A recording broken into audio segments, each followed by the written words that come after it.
Welcome back to Melanin Minds, empowering Black women creatives, where we focus on Black women in the comics and manga space. Today, we have a really special guest on that I'm really excited for because I'm literally a huge fan of everything she posts. Um, literally, the entire focus of this person's platform is to highlight specifically Black women in comics and other stuff and talk about representation and how it should be done, why it's not being done correctly, how we can fix it, improve it.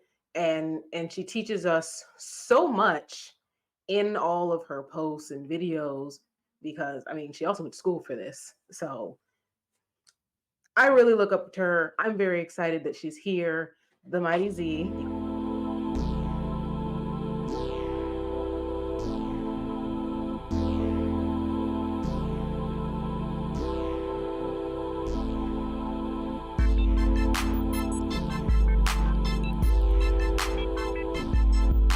Hey, Uh, how's it going?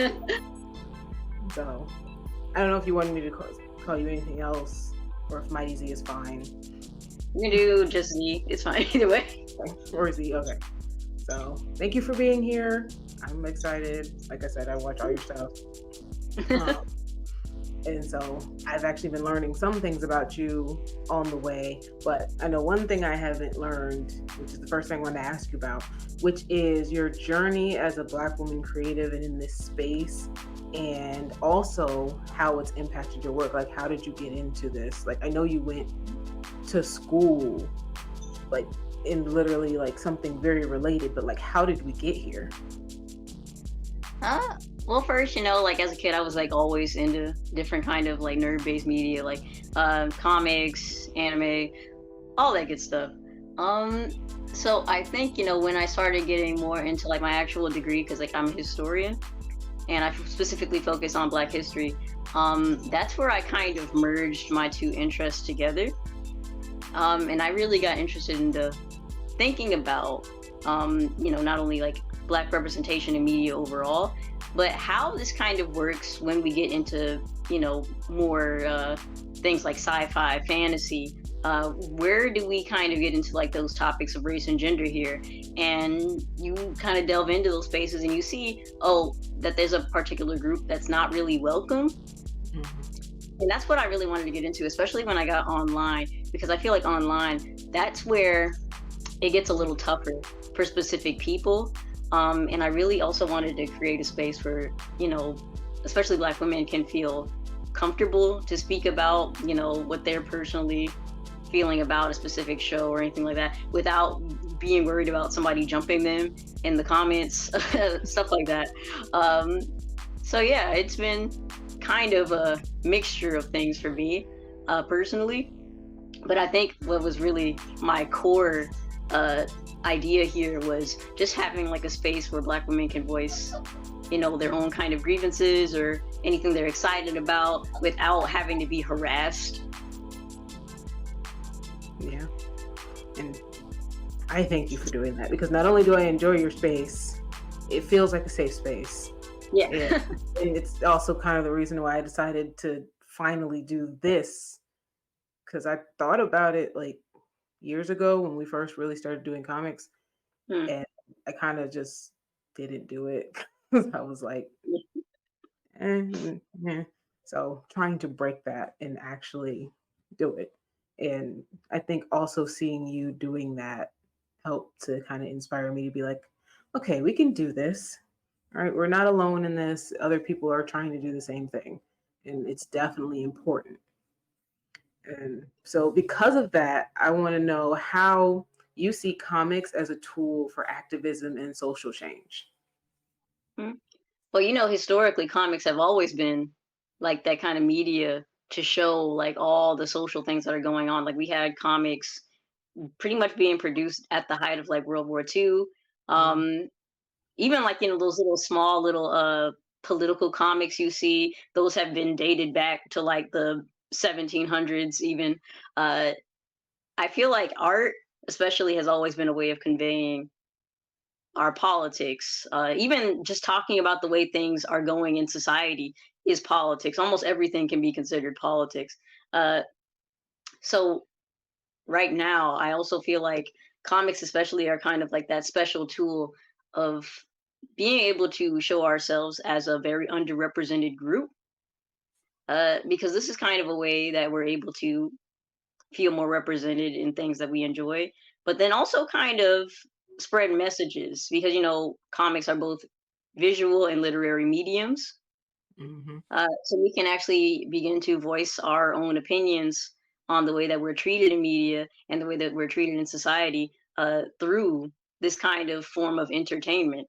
Because sometimes it could even be like very explicit or it could be very subtle, but either way you're getting a message across, and I think that's really cool that a lot more black comic writers now have the time to do that because before uh you really didn't see any of that. Like, then there was so much restriction on what you could and couldn't talk about in comics, especially like with the big two companies like DC and Marvel. Like, you had stuff like the Comics Code Authority, Right.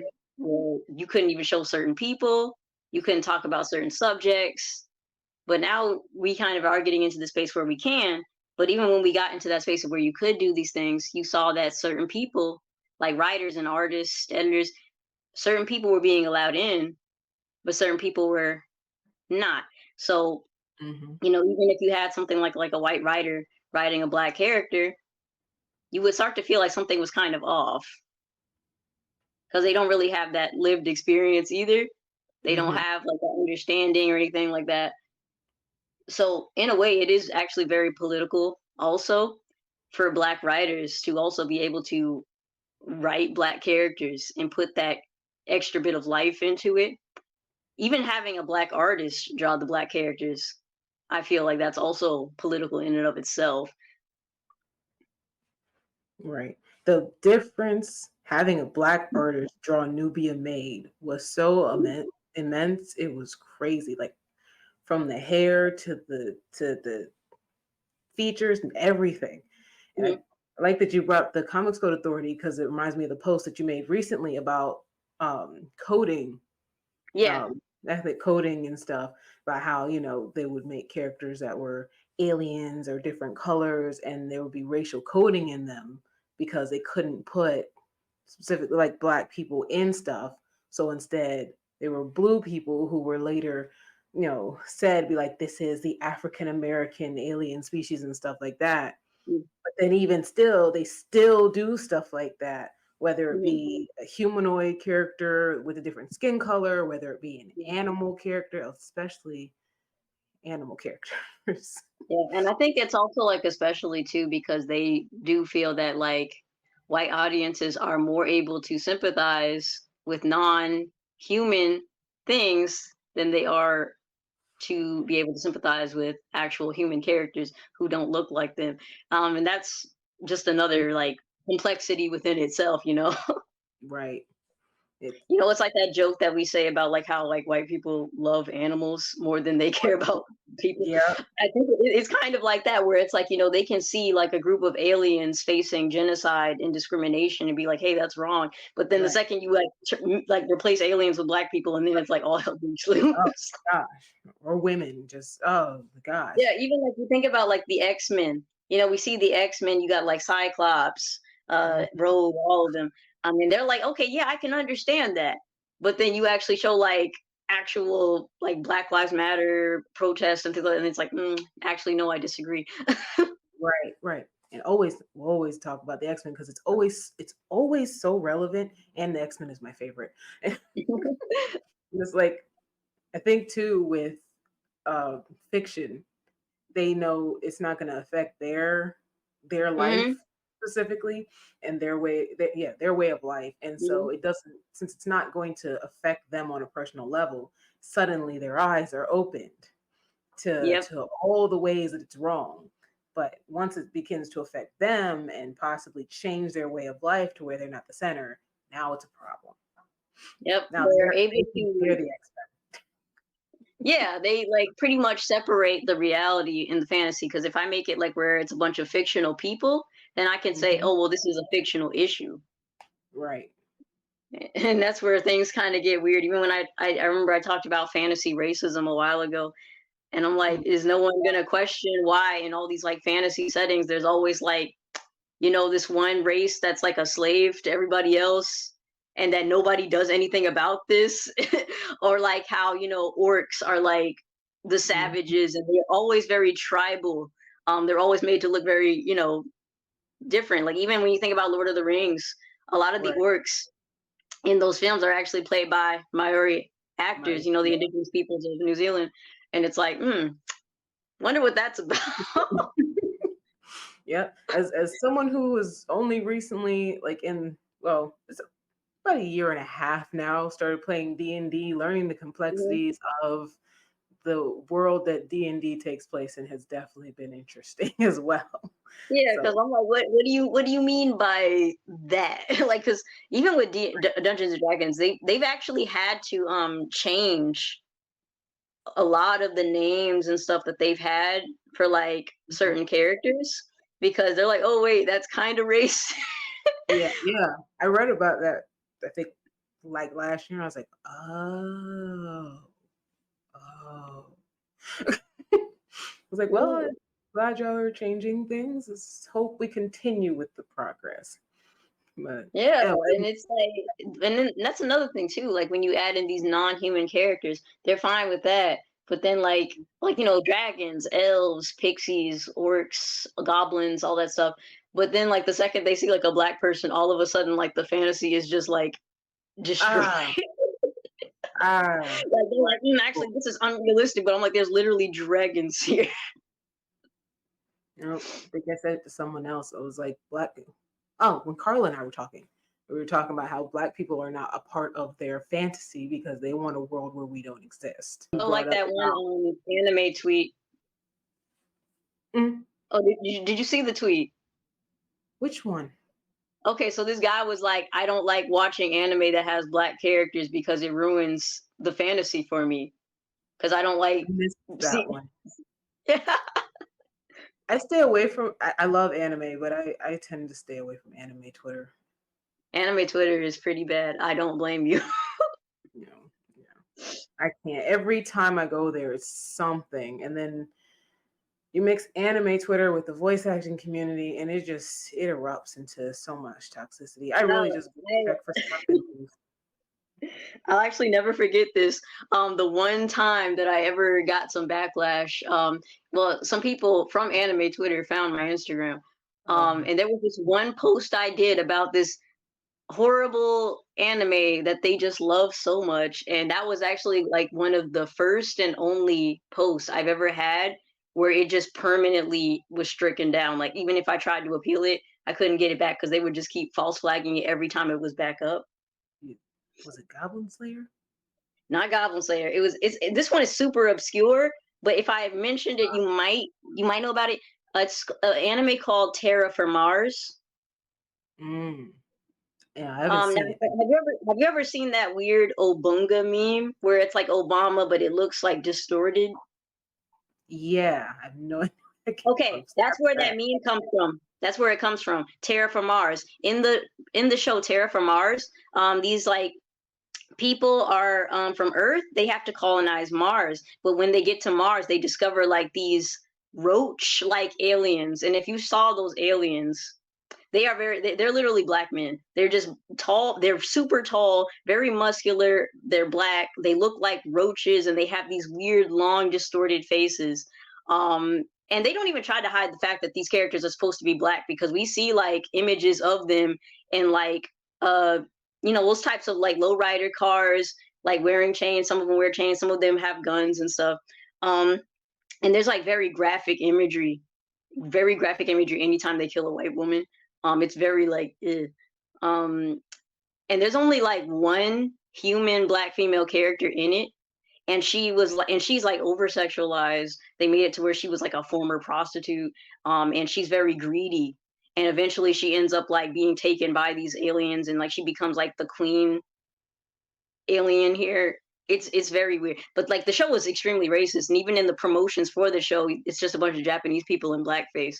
One of them, like the creator of it, was literally holding like a giant KFC chicken Like, so it's not, they're not even trying to hide that it's racist, but I made a post calling out this anime, and the next thing you know, I had thousands of people bombarding me going like, actually you're wrong, they're not racist, it's based off of it's one of the Neolithic species. I think it's called Homo Homo erectus. But the thing is, Homo erectus is still an African species. Yeah. Like, so basically, you had a bunch of people, white people, trying to gaslight me and tell me that it's not racist, but they know for a fact that it's racist. And then they would just mass report the thing and all that goes. So, like, this is why I don't really bother with any of them, because they choose to be this way, and they know what they're doing. They very much do.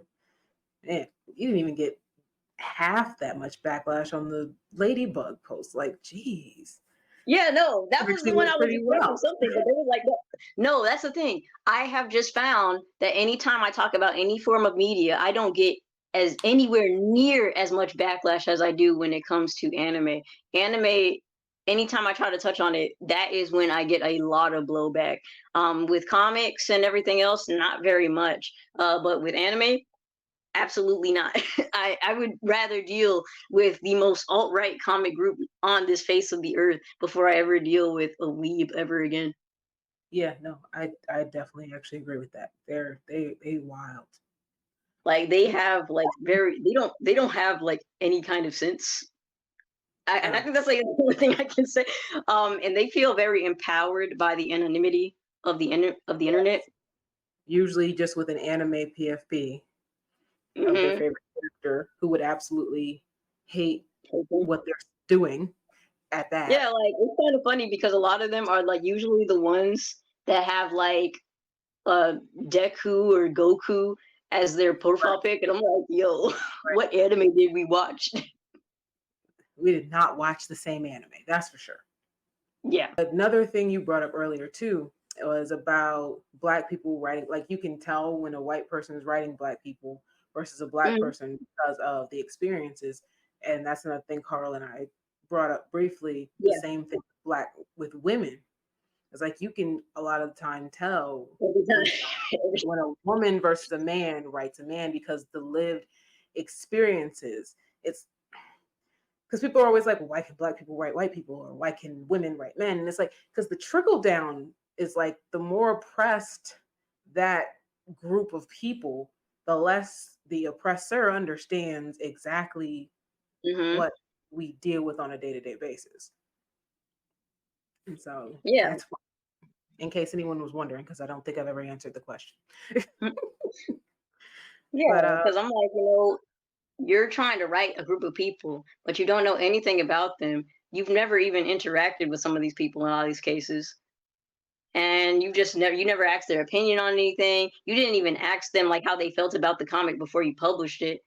So really, all they have to go off of is stereotypes and what they think that they know. Because like, even or the interaction you with can the really cast. tell, like, you can really tell when they use media as an influence for how they write. That's what another thing why I say media is very important, because media shapes the way people think about people before they even meet them. Um, Mhm. like how, like, for a long time, a lot of black women in like DC animated stuff would have like the same Halle Berry haircut, and it's because that was like one of the only black women they could name at the time. As much as I love Vixen, Jesus Christ. I'm like, come on now. Yeah, because That my is thing is, a lot of people don't even know that that wasn't even like her original thing. Like, originally, like, if you see some of her first appearances, she had like long burgundy hair, right, right. and But then like because Halle they don't know Berry. her. And they said, "Oh, you know who's popular? Halle Berry. Let's change her hair." You know, the funny thing is, I think this actually a lot of what we're talking about now actually also touches on the question of why representation is important in comics, particularly for Black women, which is the media seeing us. Like you said, Mhm. if everybody's biggest exposure to Black women was Halle Berry, everyone's thinking, all right, Halle Berry. Every time I see a Mhm. Black woman, she's going to have short, spiky hair. Depending on their introduction to her, she's going to be in all black and leather. It's Yeah. a lot of her stuff back then, huh? And then there's like another one that I talk about a lot, and this is actually one where some people really do get upset with me. But I have to let them know like this isn't I mean I'm excluding people, but it just means like it's like this is a constant thing. And that's like whenever I see like the designs or the treatment of a black woman, sometimes like I'll notice they're like overly butch. Yes, I remember you bringing that up several times They're over the all past few months. because I'm like it's like always like that. Because I'm like, okay, I understand, like we can have that. But Mhm. why is it like everybody? Like, where's the like? That's the thing. They don't understand that black women are diverse Mhm. in the way that, like, we look, in the way that we act, what we have an interest in. Like, I was talking about this before. Like, not every black woman is athletic. Not every Right, black woman is like this or that. Like, where are the black goth girls? Where are the black, right. what is it, Oh, coquette, all oh, that stuff? right. But yeah, it's Like, like either we're super hypersexualized or we're hmm super butch. There's no in between for a lot of these people. I think yeah, another thing we talked about with that was with the art style slash coloring. We hmm talked about like how it always seems like we're drawing these really weird tones hmm and color tones and Oh yeah, stuff. I love bringing up the freaking high school chocolate milk grayish brown color. That, yeah. Yeah, like where it's like the skin has no warmth. I've noticed anytime I post I see a picture of like a black character, I'll just have to increase the saturation for the picture to actually look nice because you'll notice like the skin always just looks bleached. It looks like someone tried to add pink undertones to brown skin because that's the thing. They start the base like they would a white character, but then they just try to put some brown on it, but it's like that's not how that works. Right. They don't it's because I'm like sometimes it's more than just the features and the hair. Sometimes it's about like knowing how our skin works. Like even like when you're thinking about shows, a lot of shows still suck at lighting black characters' skin. It was actually the actress Anna Diop, the one who played Starfire and Titans. She Yeah, yeah. actually tried to file a complaint. I think she mentioned a complaint that she had with the direction of the show, where it's like the lighting did not work for her skin because she's a darker skinned woman, and Mhm. like the execs were just like, well, we actually care more about the other members of the cast than you, so suck it up. Right. Which is only proving their point that she was just a diversity hire Mhm. in a sense of them trying to force it, but it's just like, but it would have been so great if they actually took the time to care about her character and her as the character. Like this, Yeah, they could have been wonderful, yeah, but and that's the they thing. We're always put everybody in else. between a rock and a hard place because it's like you're dealing with these forced diversity, woke, da da da people, but then you're also dealing with this kind of performative support from the other side as well. Where that's Yeah. like, yeah, we love to have more black characters, but like not after February, stuff like that. Because I'm Right. like, why do we always have to wait till February to see like the black characters for these major companies that they have thousands of these black characters? Why do we have to wait until February for them to actually get not even like a real run, but like a mini series? Right. It's like, oh, okay, February, black characters, February's over, we're done with them. Like, Mhm. and it's so aggravating because again, I want to see Vixen, which is why I was so excited when I saw your video about that Vixen possibly being in the new Yeah. DCU. But I'm like, are they going to do her justice? And I'm concerned because Okay. Vixen is my favorite DC character, and I'm just hoping that they do Yeah, her justice. and that's the thing. She's like a constantly disrespected character. Because if you think about like the history of her, like she appears, and we see like this gorgeous woman. She's a model. Uh, she's a Fashion princess. designer, great. Like she had like, and that was like kind of. I thought her design was cool because like burgundy isn't really a very well used color that I see a lot. I like the burgundy here. Um, but we also see her first established with Superman as Mhm. a character. And that's where we actually see one of her earliest feats is that she's able to break through Superman's skin, and which Superman himself says that's something that nobody else was able to do before. Right. And so we're They like, talk okay. And so we're like, okay, so maybe this will go somewhere. But then, like, she's supposed to have her own comic back then, and then it just gone. It just Right. doesn't happen. So then this character gets pretty much put on the back burner, and then while this is happening, she just gets constantly nerfed. Because I'm like, okay, this character, she's incredibly strong. She can go toe to toe with Superman. We have Powerful. multiple cases where she can go with toe to toe with Superman. She has She can. magical capabilities. She can siphon powers from pretty much any living creature. Um, Right. but then it's like, actually, we don't do anything with that. We, in fact, even though she is a magical being, she's not even included in Justice League Dark. She's barely even included in the Justice League, despite being the first Black female member of the Justice League. Um, Right. and then We're even lucky when you get if to we that get point, oh John. We're lucky if we get John, honestly, at this point. yeah, because that's the thing. John is a hard one because it's like they have to, like if we're going in order, then they're gonna do Hal Jordan first. Hmm. But then that kind of makes it feel like John becomes like, and mind you, John is very much a character in his own right. He has his own Very, path and very. story. I love his character. But people will see it as like, oh, just a tack on. Right. But Vixen is so different because it's like, people always say they want like a solo character, a character with Right. their own lore, an independent character. But like Vixen's right here, Right here. and they don't do It anything with. literally has that. But I'm like, she has like lore. She has Right. literal lore. She has more. She has a whole backstory. Like at best, they'll pair her with like Animal Man sometimes because like he helped train her, but like she's not like his sidekick or his like legacy character replacement. She is her own character. In fact, That's like what we want, right? I get in trouble for this, but I actually say you could just remove Animal Man and put Vixen in there because I really don't think Animal Man has the iconic level of Vixen. I just don't. I don't think he does. I mean, I Honestly, they don't understand even care about people. Animal Man. The only reason they'd be mad about that is because you removed Animal Man and he's a white man.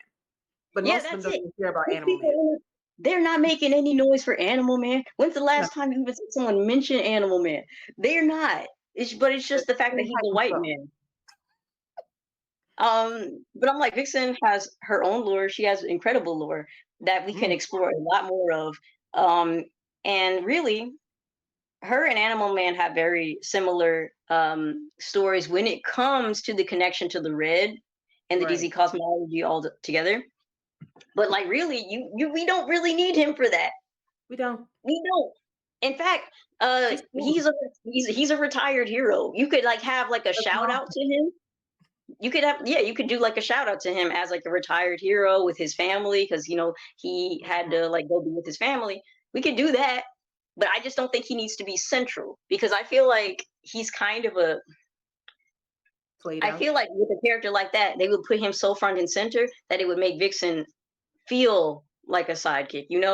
Right. Because they're kind of doing that right now, even with Beast Boy, because Beast Boy is getting his own like little series going on with Oh yeah. involving the connection to the red. But I'm like, Vixen has been here how long? But Beast Boy gets pushed just because of that. Like I said, media is a powerful thing. Right. People know and care about the Teen Titans now because of the cartoon that happened in 2003. So Mhm. Beast Boy is getting all this push just because of the success of that show. Right. And then that they did that whole storyline recently where Garth turned like evil and whatever, and they thought they Mhm. killed him and everything. And then Amanda Waller, I don't know what she's doing, but she's in the background pulling And some see, crazy that's strings. another thing that I bring up, and people also get mad at me for. Um, I feel like Amanda Waller is quite literally one of the only Black women that DC highlights, and that is Yeah. for a reason. Because think about it. Amanda Waller, she is she's a woman of a particular age.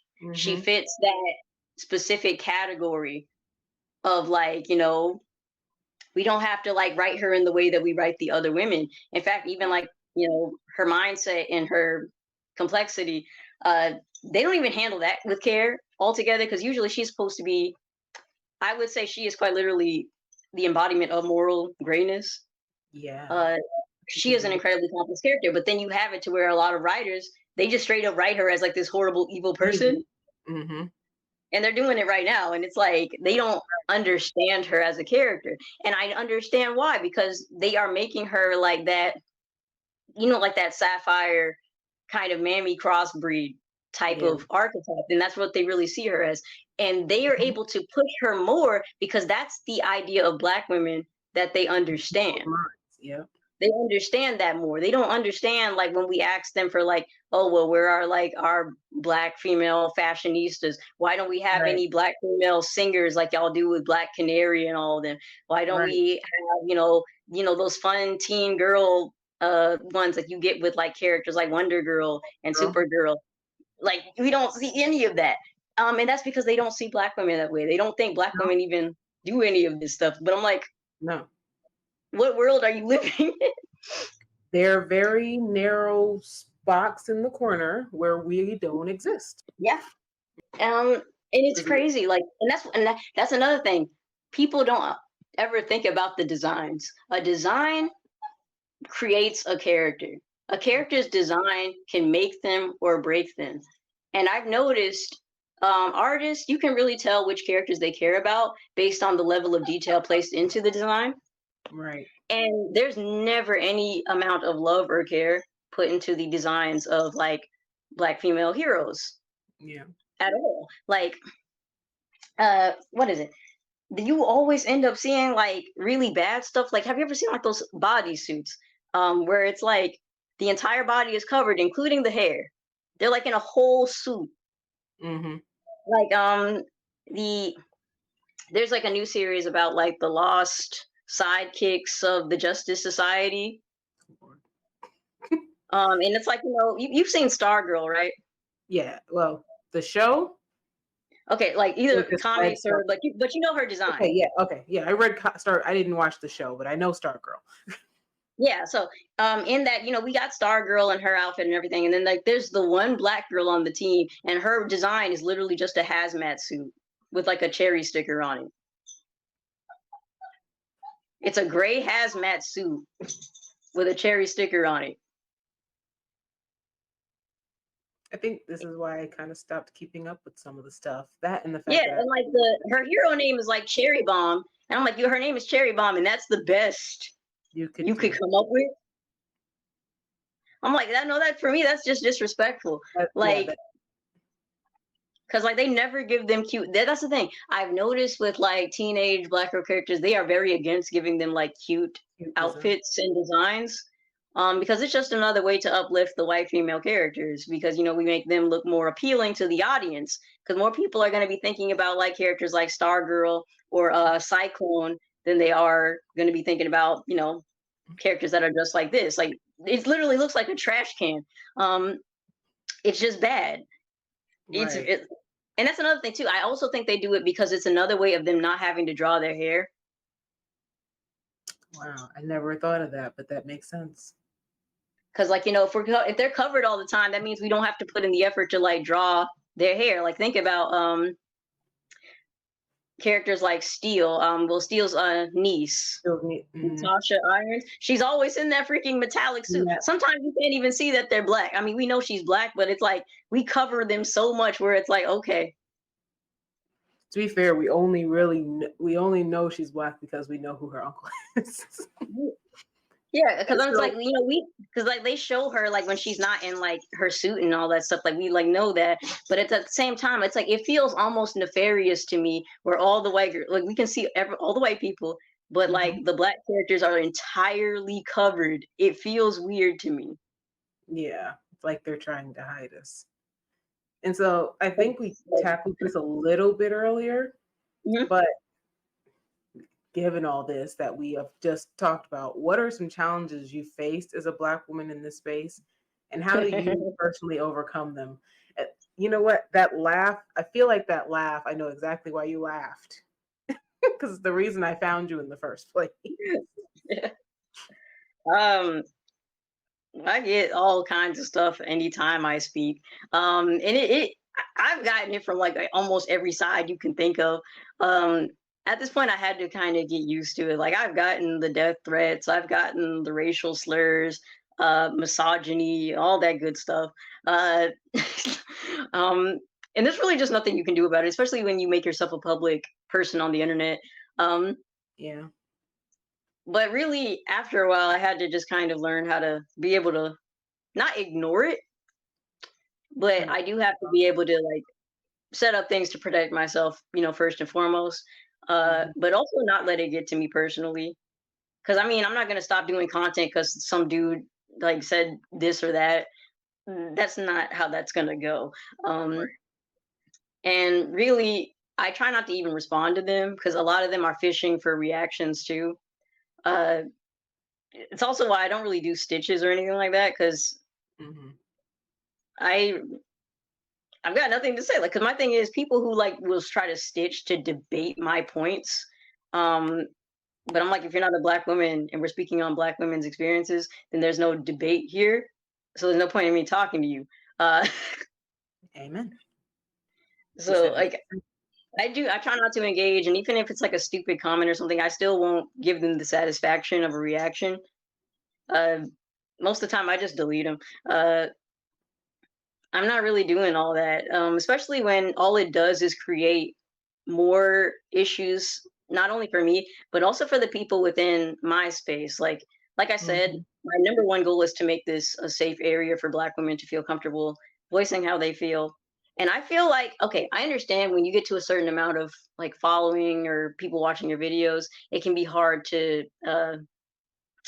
what is the word?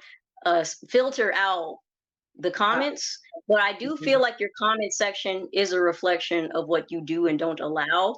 Because my thing mhm, is, if I go into a person's video and I see that they're allowing people to make all these like racist, misogynistic comments, I'm like, no, I see that as kind of a personal thing against you. Because why are you allowing those video? Why are you allowing these comments to persist? And why are you right. making Why them aren't feel you at least comfortable to? deleting a bulk of Yeah, them?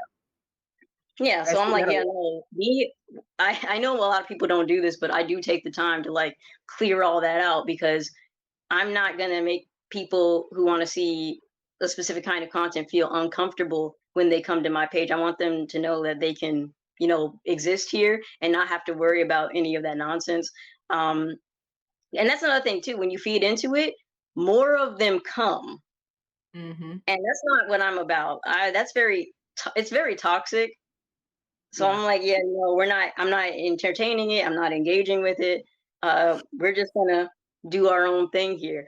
And if I have to like maybe go private for a little while or just not respond to comments or something like that, or take time to just filter everything out, then I'll do that. Look, And I I hate that you went through some of the stuff that you went through, but I am kinda glad for the one big thing that happened because it's the how I found your page in the first mm, place was yeah. that whole thing. So I am Mm. grateful for that, but hate that it happened.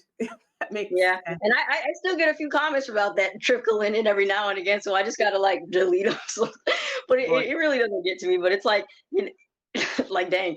But it is crazy, I will say, because it can, the races. I was expecting that. I Right. already knew that was gonna happen. Like I don't care about any of them.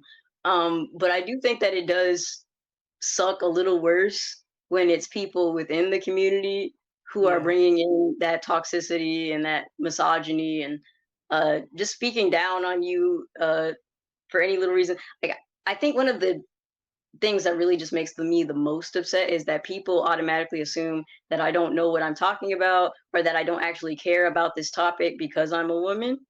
And Yep. they'll say like, "Oh well, most women aren't actually into these things; they just do it for guys."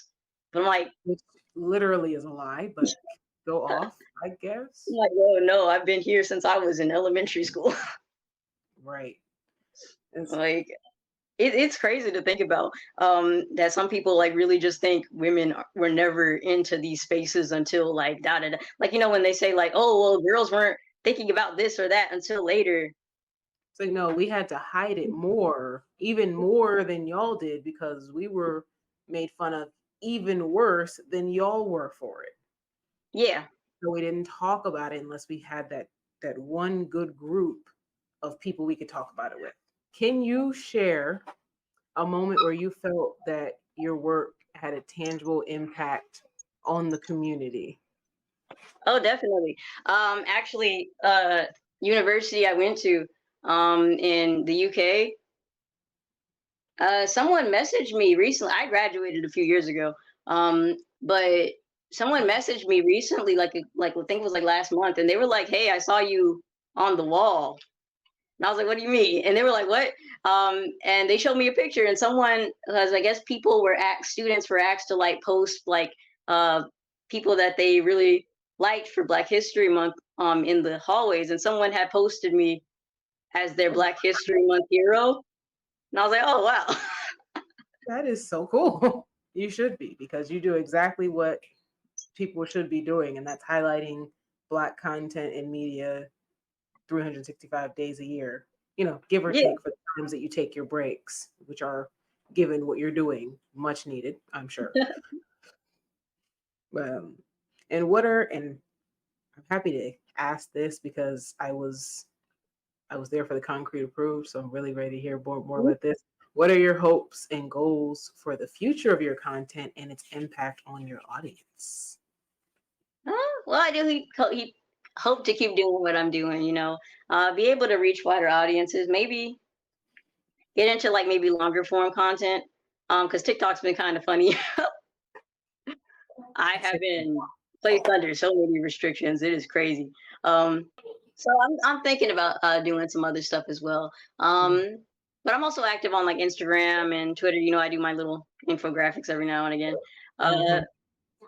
so thinking about that kind of stuff. But then I'm also kind of getting into my own writing and all that. But I'm actually interested. I heard you say something about you were thinking about writing a story in the future. Yeah, I have like a whole little thing. It's just like matter of like all of it coming together. Like I have most my little dialogues and all that fun stuff. I feel like character creation is the fun thing for me. Yes, it is the fun part for sure. Because I come up with a lot of stuff. Because usually I started off with like fan fiction, and then I worked my way up to kind of my own stuff. So then sometimes I use stuff that I use from like fanfics to be able to help me out with scripting things for my own independent content. Yep. Honestly, I feel like that's the great way to do it. Yeah. Start with the fan stuff, and then the fan stuff you write inspires your original work, and I feel like it makes it just like that much better. Hmm. So, because I know that's kind of how we started. Like it was fan stuff and what if stuff, and then it was like, we can tell our own stories, and then we can Hmm. give that representation that is very much needed. So let's do it like that. And then so A that lot of stuff people inspires that get hired at that. DC started with fan fiction. Right. And even people back on the anime side, people that are Hmm. now working on Dragon Ball started off with fan stuff, fan Hmm. animations, stuff like that. So like it's always a great starting point. And Yeah.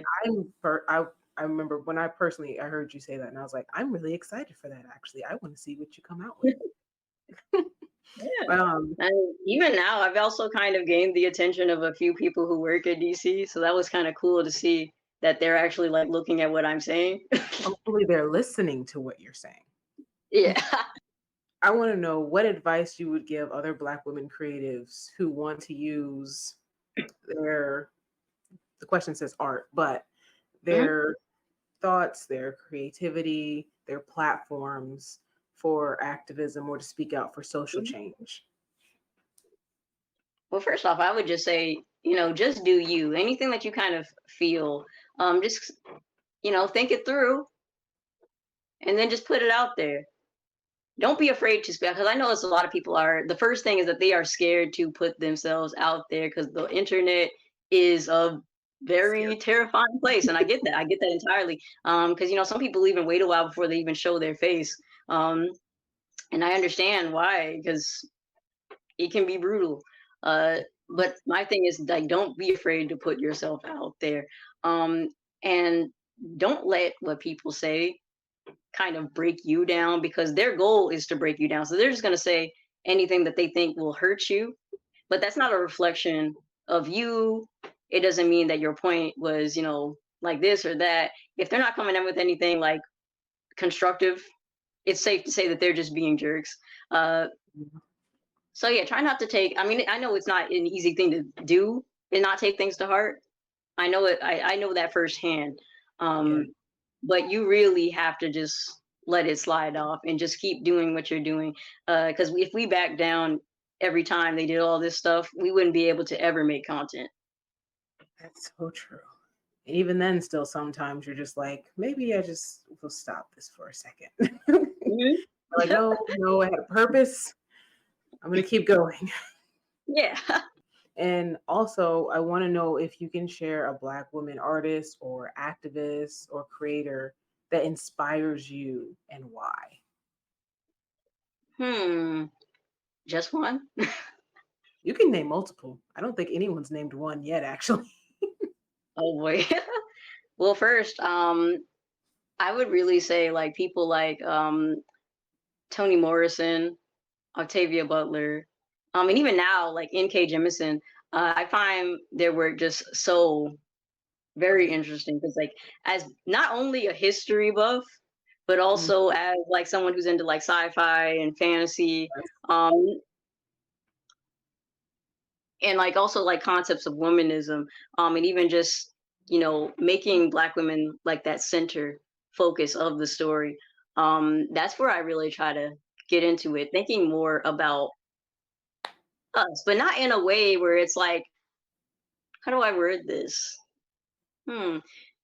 Like writing where it's like we just exist, Mm, and it's not like about a statement or anything. It's just we just exist the way right. any other character would get to Exist. exist.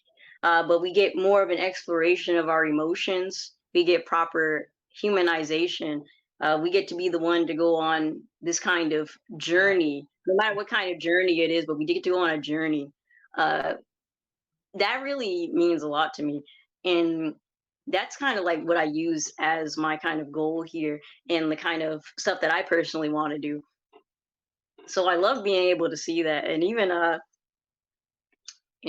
like the work that Stephanie Williams is doing. uh Yeah. Great, I love it. She did a lot of great work with Nubia. She's been Mhm. doing a lot of great work with both DC and Marvel. I love her fan comic Living Heroes. I still haven't gotten a chance to check it out, but I want You to. definitely should. Because she was kind of like my mom, because my mom back in the day, she thought She-Hulk was a Black woman because of the way she was in the cartoon that came out at the time. Mhm. So that's why she's one of the characters on Living Heroes. Um, but I think it just really means a lot to see more Black women becoming more prominent in these spaces as Yeah. writers. And we're also seeing a lot of new, really cool artists like Aletha Martinez coming in, uh, even Karen Darbo, a lot of great work coming in. And it makes me a lot more hopeful. And I Yeah. understand like there's still some issues with treatment and actually getting your foot in the door, but it is nice to see more getting work and more being able to create their own stories. Yeah. And if all else fails, and y'all just need to do it independent, we're here to support it Yeah, then too. Okay? Make it indie huge. especially. We love seeing indie. Right. I'm just like, look, if one day Marvel and DC decides that they want to boot y'all, then y'all need to start writing your own stuff, and we're here for Mhm. it. We will be here. I would buy it in Most a def. heartbeat as long as I got some money. I'm gonna pick it up. I promise you I will. But yeah, I love it's it. really good to see. It is so good to see. Now we get to move on to our women's history fact of the day. Alice Dunning, blah blah. Alice Dunnigan made history in 1947 as the first Black woman correspondent to cover the White House. And I want to ask our resident historian, in my eyes, if you have anything to add to that at all. I just feel like there's so many Black women in history and like they're all just like really cool. But I will maybe add one, and that was Phyllis Wheatley. Maybe a name you're probably familiar with. Phyllis Yeah. Wheatley is actually one of the few Black Enlightenment writers, because people always get into like the Enlightenment and philosophy and uh, Yeah. the writing at the time, but Phyllis Wheatley was kind of an outlier here, and I like to think about her a lot because you know she was so talented, and because originally she started off with spoken poetry, Mhm. and then eventually because at this time like she was an enslaved girl, and Right. her masters were even like her masters were like, actually wait. And so eventually, like, she does get the ability to learn how to write. And her work becomes so good that her masters like literally ask her to write to King Louis, to ask him about, maybe uh, showing some mercy towards the United States. Because remember, we're about to get into the Revolutionary War, and in one of her major poems, she is essentially not only kind of making this plea here, but she's also kind of connecting how America feels about Britain to the way African Americans feel about America, where she's saying, America uses these terms like tyranny and slavery when they're talking about their being colonized by Britain, but they're Hmm. like, how do they think that we feel? Because it's like, if you feel that you're a slave and I'm a slave, then shouldn't we both have freedom? And she's really bringing in like these really good points, and she is just so clever. She's so smart. She uses a lot of ethos and a lot of connections to religion that she's using as well. That's really supposed to be evoking passion from the people around her. And one thing about her life that just really sticks out to me is that she was actually nominated for an award for her writing in Britain. So she actually goes to Britain. Um, But the thing was, her writing was so good that the Europeans there accused her of plagiarism, and they tried to say there is no way that this, black girl could write something like this. And they actually made her prove that she could write, because they were like, basically, she shows up and they're like, write something right now. So she had to like literally pull up something on the spot. And of course, she wins. Right. Like she was just able to do it. And they're like, oh, and so eventually she actually does win this award, but even at her own award ceremony, she sat alone all the way in the back. They put her in the back and no one would sit next to her. Wow. So And, it's really interesting to think about. and Europeans think racism is only in America. Oh no, no. It's True, guys. Wow. no, Okay. it I really am. I runs deep love everywhere. Phyllis Wheaton's writings, but I did not know that. And see, there you guys go. You guys get some awesome guests that are dropping some really cool facts, y'all, like every week, and it's so cool to be here and hear them. And before I forget, like I've done for most of the episodes, you go ahead and give everybody your socials so they can know All where to right. find you So, and get information. all right. So you guys know my handle is the Mighty Z0 on Instagram and TikTok. And you can also find me on Twitter at the Mighty Z2. And that's out for me. All right. And of course, you guys know I'm Tashi. You can find me at, well, midnightcomics.org. And from there, you can find all the Midnight Comics socials, or you can find me on Instagram and Twitter at official_Tashi J. That's TOSHIJ. You can find me on Facebook and YouTube at Tashi J89. And that has been today's episode of Melanin Minds. And always remember that a small spark can create a huge flame. So keep inspiring people. And that's it. Night.